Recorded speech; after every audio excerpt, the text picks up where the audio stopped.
মোদের যাওয়ার সময় হলে কাটবে ঝাড়ের বাঁশ, তবে দিনটি দিও জুমার খোদা, রমজানের দিও মাস। জোরে বলেন আল্লাহুম্মা আমিন।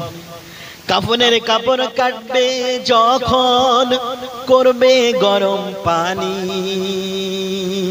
এ পাপির কানে শুনতে দিও তোমার মধুর বাণী। কাফনের কাপড় কাটবে, আপনার আমার মৃত্যু হয়ে গেলে যখন কাফনের কাপড় বাজারের থেকে এনে কাটা শুরু করবে, কেউ বড়ুই পাতা দিয়ে পানি গরম করবে, আবার কেউ বা বাঁশ কাটতে যাবে, কেউ বা কবর খুঁড়তে যাবে, আপনার বাড়ির লোক সবাই আপনাকে নিয়ে ব্যস্ত হয়ে পড়বে। কত তাড়াতাড়ি আপনাকে মাটির তলায় গেড়ে দেওয়া যায়, জোরে বলি ঠিক কিনা? ঠিক না ভাইরা? কাফনের কাপড় কাটবে যখন করবে গরম পানি, এ পাপির কানে শুনতে দিও তোমার মধুর বাণী। মধুর বাণী মানে আল্লাহর কোরআন, ঠিক না? আপনার সন্তান কেমন ভাবে গড়ে গেলেন, আপনি ইন্তেকাল করলেন, আপনার সন্তান আপনার পাশে বসে কোরআন তেলাওয়াত করতে পারবে, এটা পারল না, কিন্তু আপনার সন্তানকে কোরআন শিক্ষা দিলেন। আপনি যখন মৃত্যু বরণ করলেন, আপনার কলিজার পাশে বসে বসে কোরআন তেলাওয়াত করতে পারবে। এই জন্য কবি কত সুন্দর করে বলেন, এ পাপির কানে শুনতে দিও তোমার মধুর বাণী, পরের হাতে হবে গোসল, এ হাতে সেদিন চলবে না, সবাই বলবে এনার কথা, শুধু ইনি কথা বলবে না। যারা বলেন ঠিক কিনা?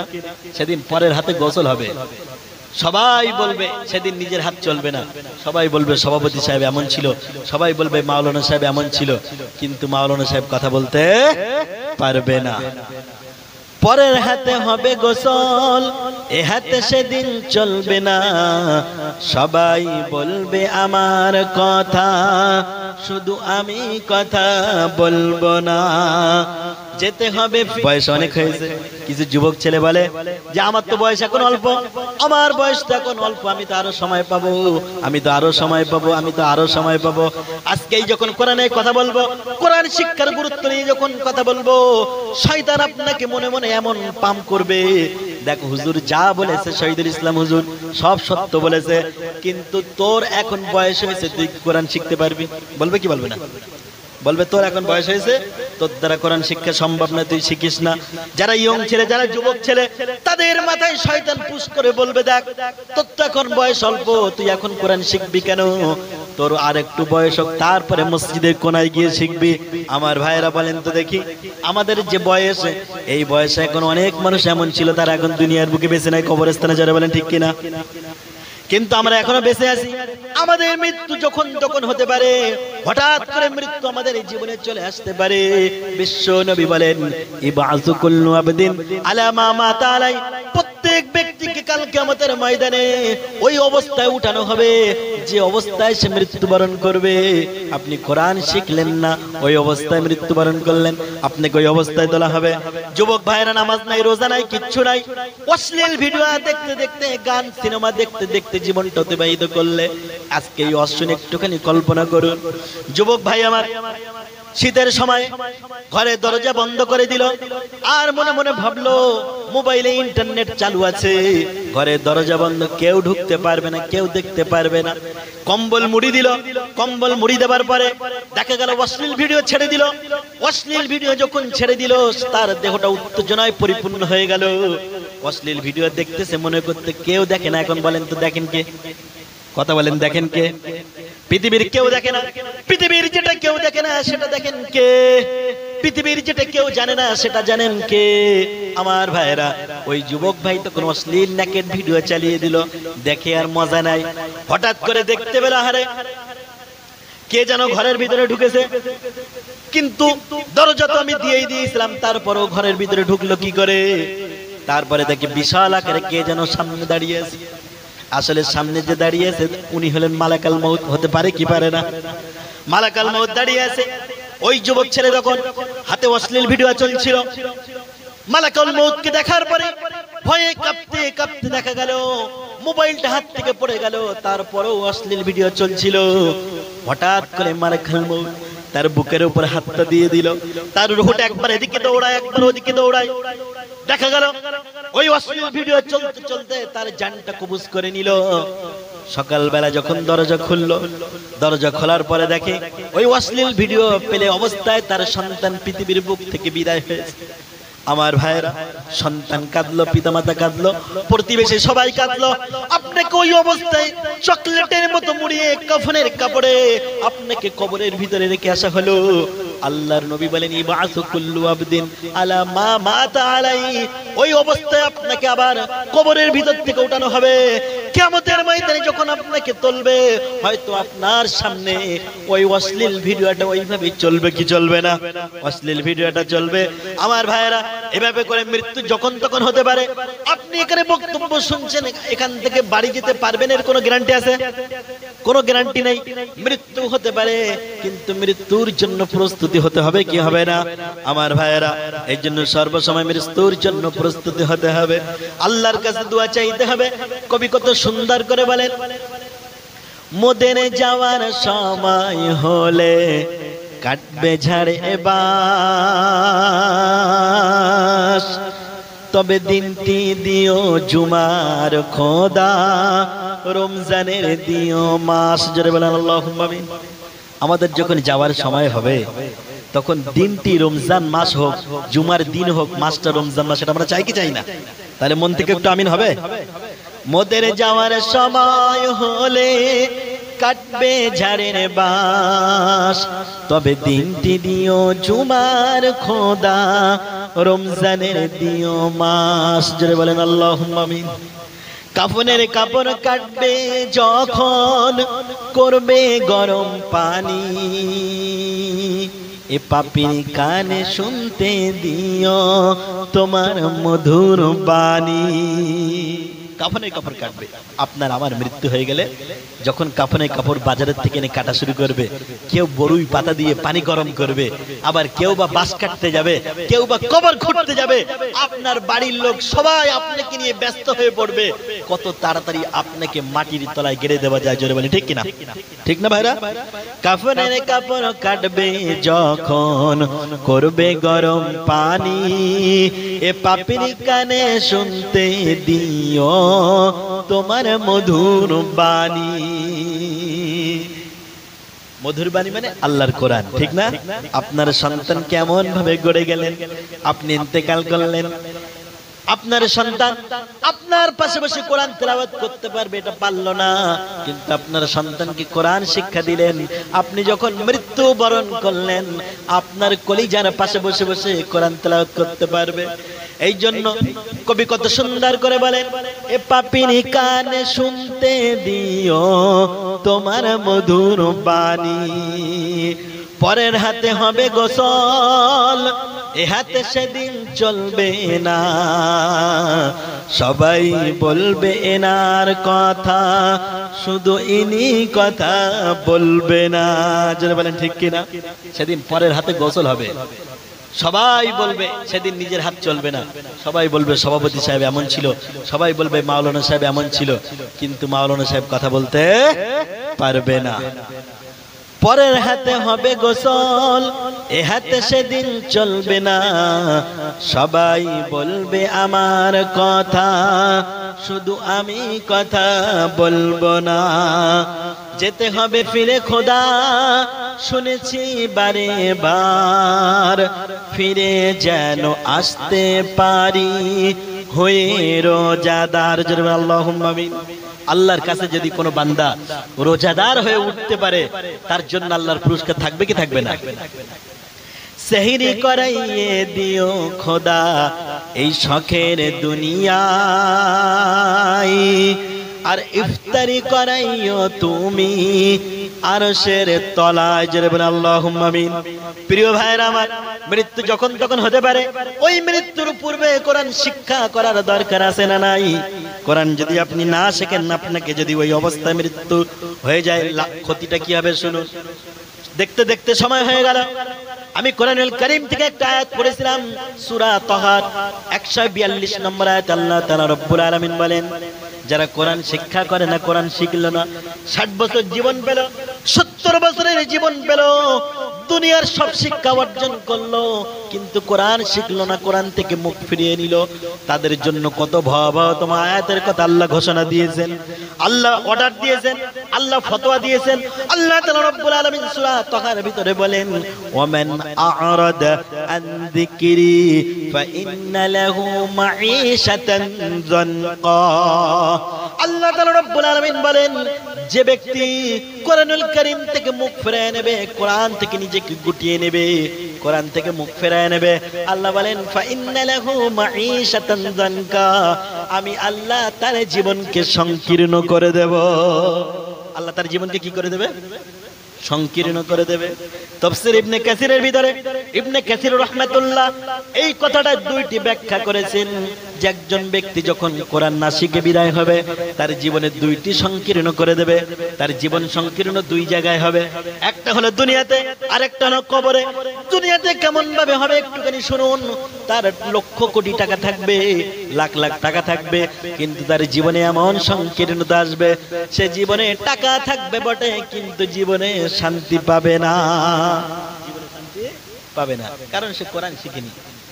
আল্লাহ বলেন, বান্দা তুই যেমন ভাবে তোর জীবন থেকে কোরআনকে মাইনাস করেছিস, আমিও তোর জীবন থেকে আমি আল্লাহ সুখ শান্তিকে মাইনাস করে দিয়েছি।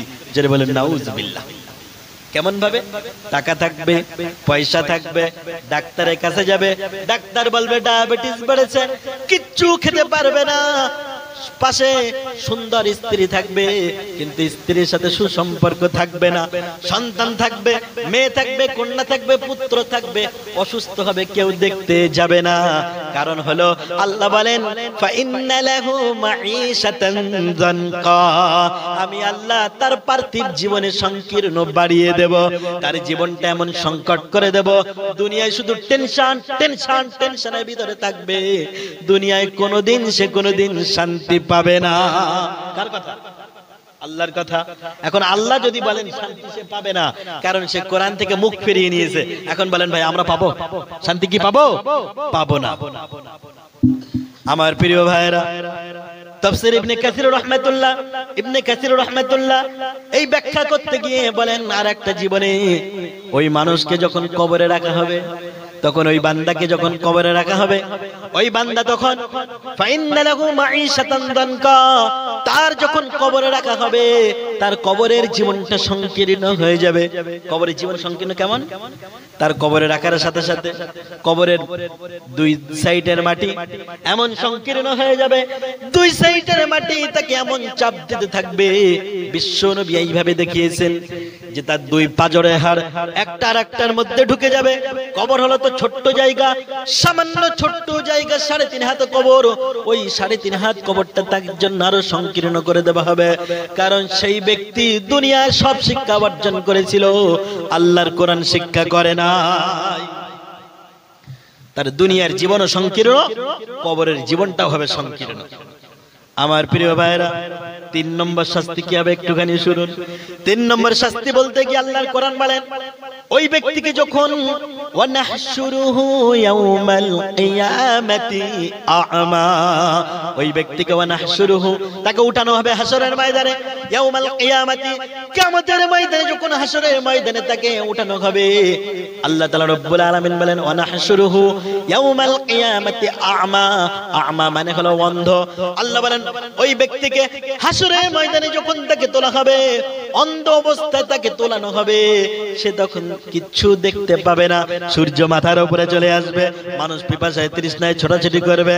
এমত অবস্থায় মানুষ যখন পিপাসায় সেই বিভীষিকাময় দৃশ্যের দিনে চিৎকার দেবে, ওই ব্যক্তি যখন উঠবে, কোরআনুল কারীম যারা দুনিয়ায় শেখেনি, কোরআনুল কারীমকে যারা অবজ্ঞা করেছিল, কোরআনুল কারীম থেকে যারা নিজের জীবনটাকে মাইনাস করেছিল, ওই সমস্ত ব্যক্তিদেরকে যখন উঠানো হবে, ওই ব্যক্তিদেরকে আল্লাহ তাআলা রব্বুল আলামিনের কোরআন বলেন তাদেরকে অন্ধ অবস্থায় উঠানো হবে। এখন বলেন কাউকে যদি অন্ধ অবস্থায় উঠানো হয়, তার কপাল খুলবে না পড়বে? কপাল পুড়বে, কপাল পুড়বে। প্রিয় ভাইরা, আমি বলতেছিলাম ওই ব্যক্তি যখন কোরআনুল কারীম যারা মাইনাস করেছিল, যারা কোরআনুল কারীম শিক্ষা অর্জন করেনি, কোরআনুল কারীম থেকে মুখ ফিরিয়ে নিয়েছিল, ওই সমস্ত ব্যক্তিদেরকে যখন হাসরের ময়দানে তোলা হবে, তারা তখন অন্ধ অবস্থায় উঠবে, কিচ্ছু দেখতে পাবে না। আফসোস করে করে তখন তারা বলবে, কি বলবে? আল্লাহ তাদের কথাকে পৃথিবীর মানুষের জন্য আগে থাকতে জানান দিলেন, যাতে করে মানুষ সতর্ক হতে পারে। ওই সমস্ত ব্যক্তিরা তখন তারা বলবে, কলা, তারা বলবে, রব্বি, আমাদের রব, লিমা হাসারতানি আ'মা ওয়া কাদ কুনতু বাসীরা। তারা তখন আফসোস করে বলবে, হে আমাদের রব, লিমা হাসারতানি, আমাদের আজকে কেন উঠানো হলো? হে আমাদের পূর্ব, আজকে আমাদেরকে কেন অন্ধ অবস্থায় উঠানো হলো? ওয়া কাদ কুনতু বাসীরা, অথচ আমরা তো দুনিয়ায় চক্ষুষ্মান ছিলাম, আমরা তো দুনিয়ায় দেখতে পেতাম, দুনিয়ায় সবকিছু দেখতাম, দুনিয়ায় আমাদের চক্ষু ছিল, কিন্তু আজকে হাসরের ময়দানে আমরা কেন অন্ধ অবস্থায় উঠলাম? ওগো আল্লাহ, তুমি বলো। আল্লাহ বলবেন, ও বান্দা শোনো, ক্বালা কাযালিকা আতাতকা আয়াতুনা ফানাসিতাহা ওয়া কাযালিকাল ইয়াউমা তুনসা। আল্লাহ তাআলা রব্বুল আলামিন তখন ওই সমস্ত ব্যক্তিদেরকে উদ্দেশ্য করে বলবেন, ও ব্যক্তিরা শোনো, ও আমার বান্দারা তোমরা শোনো। সমস্ত ব্যক্তিরা যখন তাদেরকে জিজ্ঞাসা করবে, আল্লাহ তাআলা রব্বুল আলামিনের কাছে তারা যখন জিজ্ঞাসা করবে, ওগো আল্লাহ, দুনিয়ায় সব তো দেখতাম, তোমার সৃষ্টির সৌন্দর্য দেখতাম, আল্লাহ পাহাড় দেখেছি, নদী নালা, পর্বত নালা, কত কিছু দেখেছি, দুনিয়ায় আমাদের চক্ষু ছিল, কিন্তু আজকে কেন আমরা দেখতে পেলাম না? আজকে আমাদের চোখটা গেল কোথায়? চোখের জ্যোতি কোথায় গেল? আল্লাহ তাআলা রব্বুল আলামিন ওই সমস্ত বান্দাদেরকে উদ্দেশ্য করে তখন বলবেন, ও পৃথিবীর মানুষেরা শোনো, দুনিয়ায় তোমরা আমার আয়াতকে ভুলে গিয়েছিলে, আমার আয়াত তোমাদের কাছে পৌঁছেছিল, অথচ তোমরা সেটাকে ভুলেছিলে। ওয়াকাযালিকাল ইয়াউমা তুনসা, আজকে ঠিক তেমন ভাবে আমি আল্লাহ তাআলা রব্বুল আলামিন তোমাদেরকে ভুলে যাব, তোমাদের থেকে ভুলিয়ে দেওয়া হবে। এখন ভাইয়ের একটুখানি চিন্তা করে দেখুন, আল্লাহ তাআলা রব্বুল আলামিন কাল কিয়ামতের ময়দানে যদি তার কোনো বান্দাকে ভুলে যান, ওই বান্দার কপাল পুড়বে না খুলবে? কপাল পুড়ে যাবে। এই পৃথিবীর বুকে যদি কোনো ব্যক্তি জেলখানায় চলে যায়, এই পৃথিবীর বুকে যদি কোনো ব্যক্তি জেলখানায় প্রশাসনের হাত দ্বারা পাকড়াও হয়ে যায়, তার প্রতিবেশী মনে করেন তার পিতা নাই, ভাই নাই, কেউ নাই, তার প্রতিবেশী তাকে সাপোর্ট করবে, তার প্রতিবেশী না থাকলেও তার কেউ না কেউ তার সহায়তা হয়ে যাবে, তার সহায়ক হয়ে যাবে। কিন্তু হাসরের ময়দানে আল্লাহ তাআলা রব্বুল আলামিন যদি কোনো বান্দার মাথা থেকে একবার রহমতের হাতটা উঠিয়ে নেন, ওই বান্দাকে সাহায্য করার মতো কেউ কি থাকবে? কেউ থাকবে না।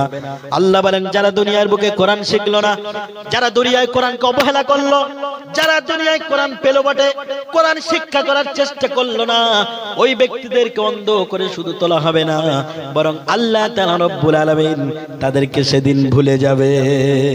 আমার প্রিয় ভাইয়েরা, আজকে আপনার সন্তানকে কোরআন শিক্ষা দেন। আপনার সন্তানকে যদি আপনি কোরআন শিক্ষা দিতে পারেন, আর ওই সন্তান যদি কোরআন শিখতে পারে, আপনাকে শেখাবে, আপনি মনে মনে ভাবছেন আমার তো বয়স হয়ে গেছে, কোরআন শিখতে পারবো না। আপনার সন্তানকে যদি আপনি কোরআন শিক্ষা দেন, প্রিয় ভাইয়েরা, আপনি যখন দুনিয়ার বুক থেকে চলে যাবেন, দেখা যাবে আপনার সন্তান আপনার পাশে বসে কোরআন তেলাওয়াত করবে। আজকে অনেক হতভাগ্য পিতা এমন আছে, দেখা যায় ওই ব্যক্তি যখন ইন্তেকাল করে, তার সন্তানকে ডাক্তার বানালো, মাস্টার বানালো, দুনিয়ার সমস্ত জেনারেল শিক্ষা তাকে দিল, কোরআন শিক্ষা দিল না। ওই ব্যক্তি যখন ইন্তেকাল করে, তার ওই জেনারেল শিক্ষিত সন্তান তখন হুজুরদের কাছে ফোন করে, এমন কি দেখা গেল বারংবার যখন ফোন করে পায় না, রিং হচ্ছে, হুজুর ফোন তোলে না। হঠাৎ করে দেখা গেল তার পিতা মারা গেল, পিতার পাশে বসে বসে কোরআনুল কারীমের তেলাওয়াত করবে, পিতার পাশে বসে কলেমার তালকিন করাবে। এমন সৌভাগ্য ওই কোরআন না শেখা সন্তানের কপালে জোটে না। জোরে বলেন ঠিক কিনা? পিতা মারা যাচ্ছে, পিতার পাশে বসে বসে যে একটু কোরআন তেলাওয়াত করবে, পিতার পাশে বসে বসে যে একটু কালামুল্লাহ তেলাওয়াত করবে, কালিমাতুত তাইয়্যিবা পড়বে, সেই সৌভাগ্য তার জোটে না। পিতা মারা গেল, এমনকি পিতার গোসল দিতে পারলো না, পিতার জন্য যে মোনাজাত করবে, চাইবে আল্লাহর কাছে, সেই ক্ষমতাও তার নাই। কিন্তু আপনার সন্তানকে কোরআন শিক্ষা দিলেন, আপনি যখন মুমূর্ষ অবস্থায় পৌঁছে গেলেন, আপনার সন্তান আপনার পাশে বসে যাবে, দুনিয়ার কাউকে ডাকার প্রয়োজন মনে করবে না, ইমাম সাহেবের কাছে ফোন করার প্রয়োজন মনে করবে না, দুনিয়ায় কোনো ভাড়াটিয়া হুজুরকে সে ডাক দেবে না, বরং আপনার শেখানো কোরআন সে আপনার পাশে বসে বসে তেলাওয়াত করবে, চোখের পানি ফেলবে, আপনার জানটা হঠাৎ করে কবুজ হয়ে যাবে, জানটা আজরাইল মালাকাল মউত নিয়ে চলে যাবে, আপনার সন্তান পাশে বসে কোরআন তেলাওয়াত করবে, আপনার পাশে বসে বসে কালিমাতুত তাইয়্যিবা পাঠ করবে, আপনার সন্তানের তালকিন করা কলেমা আপনার মুখ দিয়ে বাইর হয়ে যাবে।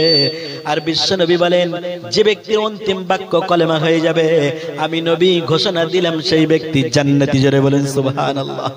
আপনি আপনার সন্তানের কলেমা পড়তে পড়তে বিদায় হয়ে গেলেন, আপনার সন্তানের বলে দেবা কলেমা আপনি পড়তে পড়তে বিদায় হয়ে গেলেন, আপনার জন্য যখন সকলে মানুষ কান্না শুরু করবে, ওই সন্তান নিজে হাতে কাফনের কাপড় কাটবে আর চোখের পানি ফেলবে, কারণ সে জানে এইটা দুনিয়ায় অন্য কোনো মানুষের পিতা নয়, এটা হলো আমার জন্মদাতা পিতা। জোরে বলেন ঠিক কিনা? কাফনের কাপড়ে কাঁচি দিয়ে কাটা শুরু করবে, চোখের পানি পড়বে, দুনিয়ার মানুষ যখন কবর খুঁড়তে যাবে, ও তখন আস্তে আস্তে আপনার জন্য কবর খুঁড়তে গিয়ে আস্তে আস্তে কবরের ভিতরে নেমে যাবে আমার ভাইরা, কারণ সে আপনার কলিজার টুকরা সন্তান। আপনার কবরের ভিতরে নামার পরে ওই সন্তান যখন কবরের ভিতরে কোদাল দিয়ে কোপ মারা শুরু করবে, তার চোখের পানি কবরের ভিতরে পড়বে, কারণ সে জানবে এইটা দুনিয়ায় অন্য কোনো মানুষের কবর নয়, এটা হলো আমার জন্মদাতা পিতার চিরস্থায়ী ঘর, তার জীবনের মতো এই ঘরের ভিতরে আমি রেখে আজকে চলে যাব।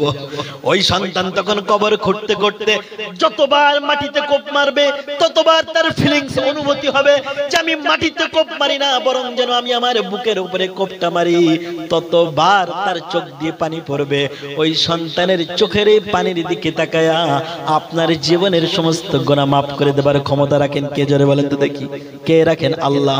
ওই সন্তান কবর থেকে উঠে সবাই যখন এদিকে ওদিকে কাজ করবে, ওই সন্তান নিজে হাতে পিতার গোসল দেওয়ানোর ব্যবস্থা করবে, নিজে গোসল দেওয়ানোর পরে ওই সন্তান যখন আবার আপনার জানাজার জন্য দাঁড়িয়ে যাবে, সন্তান নিজে হাতে গোসল দেওয়ার পরে নিজে খাটিয়াটা বহন করে নিয়ে যাবে, তারপরে ওই সন্তান আপনার পাশে বসে আপনার লাশের মাঝখানে দাঁড়িয়ে আপনার জানাজাটা সম্পন্ন করবে।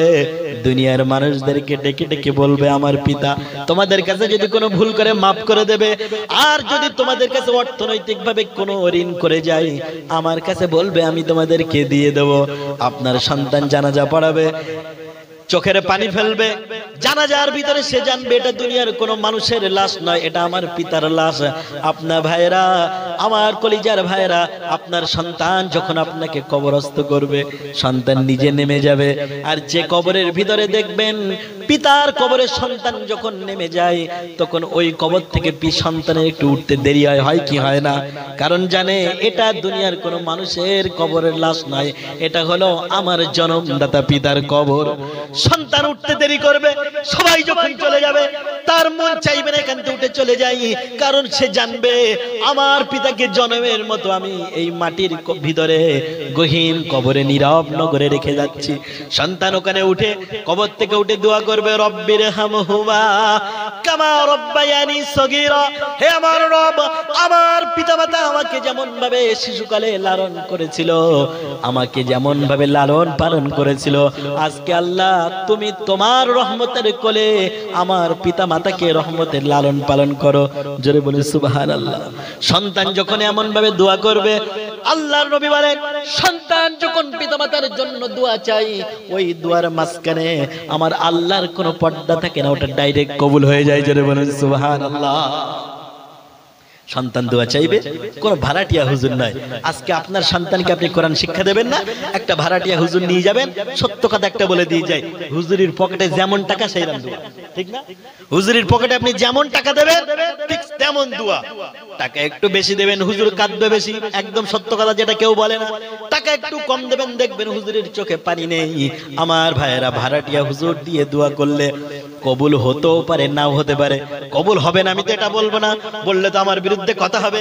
কবুল হতেও পারে নাও হতে পারে, কিন্তু আপনার সন্তানকে আপনি উপযুক্ত সন্তান বানালেন, আপনার সন্তানকে আপনি যোগ্য সন্তান বানালেন, আওয়ালাদিন সালেহিন নেক সন্তান আপনি বানালেন। ওই সন্তান যখন আপনার জন্য কাঁদবে, তার চোখের পানি নাকের ডগায় আসার আগে আগেই আপনার জীবনের গুনাহ মাফ করে দেওয়ার ক্ষমতায় কে রাখেন? জোরে বলেন, কে রাখেন? আমার আল্লাহ রাখেন। এই জন্য আমার ভাইরা,